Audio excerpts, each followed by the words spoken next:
Oi pessoal, tudo bem com vocês? Eu sou Ana Rogéria e vocês estão no canal mostrando como se faz. E no vídeo de hoje eu vou fazer ideias usando latas. Para essa ideia eu vou usar essa lata de leite. Ela é uma lata maior, mas você pode fazer com qualquer lata que você tiver em casa. Vou começar passando o primer para proteger a lata e ajudar na fixação da tinta.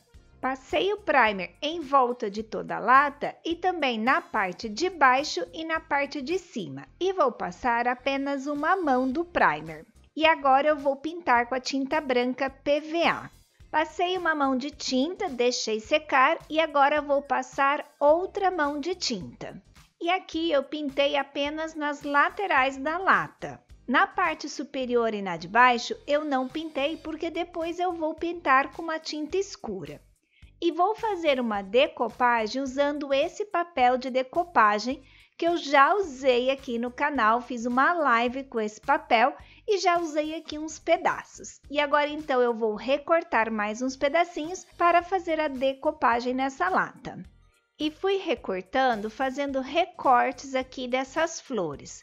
Recortei também alguns galinhos e folhas também.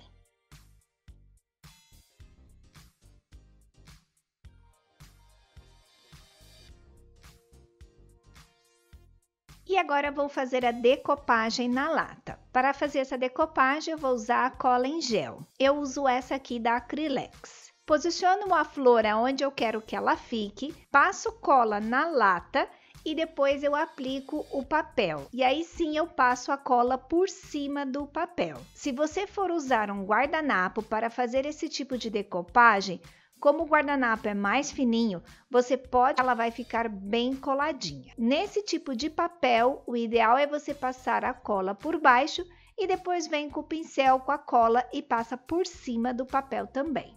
E fui colando várias flores aleatoriamente, uma para cima, outra para baixo. Não tinha aqui menos. Eu acho que assim já está ótimo.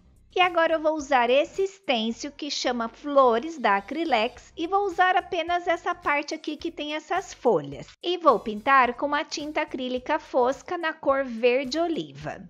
Posicione o stencil onde você ir dando batidinhas. E assim eu fui preenchendo esses espaços vazios usando sempre esse stencil de folhas.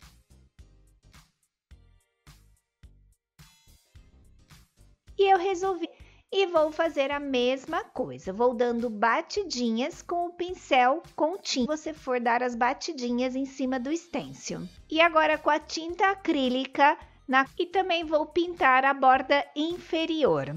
Ah, e aqui eu estou usando um pincel macio e chato, assim fica mais fácil de você pintar essa bordinha o mais retinho possível. E vou fazer uns detalhes acrescentando um pouquinho mais de tinta para ficar mais bonito e dar um ar agora um pouco de envelhecida essa lata. E agora eu peguei um pincel Pituá, que é um pincel mais duro. Se você não tiver esse pincel, pode ser com um pincel de cerdas naturais ou um pincel assim mais durinho. Peguei um pouco da tinta e tirei bastante o excesso mesmo da tinta.